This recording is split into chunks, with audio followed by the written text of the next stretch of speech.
Hello everyone, आप सभी को रश्मि का प्यार भरा नमस्कार।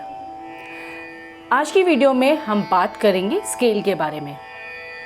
देखिए, हमारे गाने की शुरुआत होती है रियाज से, और रियाज कहाँ से करते हैं? एक पर्टिकुलर स्केल से, और स्केल को जानना बहुत ही ज़रूरी है।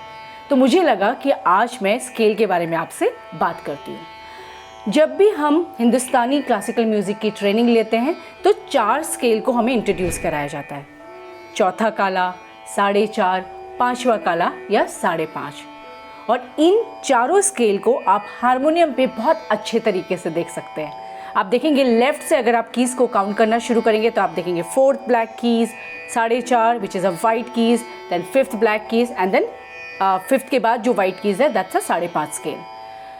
मैंने ये खुद एक्सपीरियंस किया है कि अगर आप इन स्केल से, इनमें से किसी भी स्केल से रियाज करते हैं, आप ऑटोमेटिकली देखेंगे कि आपकी जो आवाज़ है और आपका जो स्केल है वो धीरे धीरे बढ़ना शुरू हो जाएगा। तो कई बार लोगों को ये मिथ होता है कि अगर मैं लोअर स्केल से गाऊंगी या गाऊंगा तो मैं हायर स्केल पे नहीं गा पाऊंगा, पर ऐसा बिल्कुल नहीं होता है। आप विश्वास कीजिए, मैं खुद ए स्केल से अपना रियाज करती हूँ।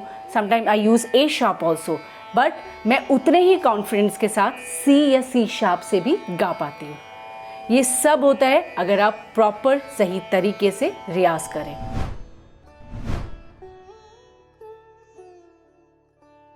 अब आपको कैसे पता चलेगा कि कौन सा आपका कंफर्टेबल स्केल है? Second question, right? तो उसके लिए आपको क्या करना होगा? आपको गा के अपने स्केल को आइडेंटिफाई करना होगा। जैसे कि अगर आप फॉर एन एग्जांपल, अभी जैसे मैं अभी ए से आपको गा के बताती हूँ। अगर आप देखेंगे मैंने अभी ए स्केल लगाया हुआ है, राइट, विच इज़ आपका होगा 4.5 इन हिंदुस्तानी म्यूज़िक। ठीक है, अब देखिए अगर मैं गाती हूँ सा रे गा मा पा धा नी सा, सा नी दा पा मा ग रे सा। बिल्कुल खुली आवाज़, कोई आवाज़ में ब्रेक नहीं आया, कोई सांस कम नहीं हुई। आपने देखा smoothly I was able to sing it, right? So ये मैंने जो स्केल किया था, जैसे मैंने आपको बताया, ये ए स्केल था। अब मैं सीधा आपको सी से गा के सुनाती हूँ। सी मतलब ए के बाद ए शार्प आता है, बी, देन सी, राइट? तो 2-2.5 स्केल के बाद मैं आपको सी से गा के बताती हूँ, और आप देखिए मेरी आवाज़ सेम इसी तरीके से खुल के कैसे आती है।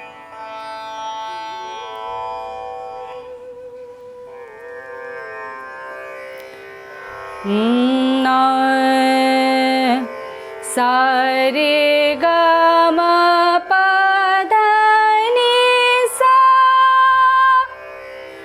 सा नी दा पा मा ग रे सा।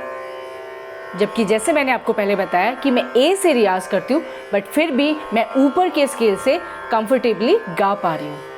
तो इस बात को जानना और समझना बहुत ज़रूरी है कि ये इम्पॉर्टेंट नहीं है कि आप कितने ऊंचे स्केल से गाते हैं, बट ये इम्पॉर्टेंट है कि आप जिस भी स्केल से गाते हैं आप कंफर्टेबल होके गाएं और आप उसका रोज़ रियाज करें।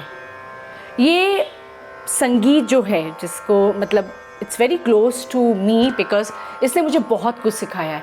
और मुझे लगता है कि ये छोटी छोटी चीज़ें हैं जो कई बार मिसअंडरस्टैंडिंग क्रिएट करती हैं या हमारे इंटरेस्ट को थोड़ा लो करती हैं। तो इसीलिए इस बात को आप तक पहुंचाने के लिए और आपको समझाने के लिए मैंने एक छोटी सी वीडियो बनाई है।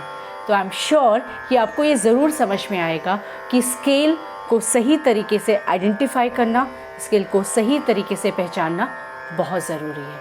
तो आप प्लीज़ अपना कोई भी एक स्केल चुनिए और याद रखिए कि आप उसको ऊपर वाले सा तक, एटलीस्ट स्टार्ट फ्रॉम द ऊपर वाले सा तक।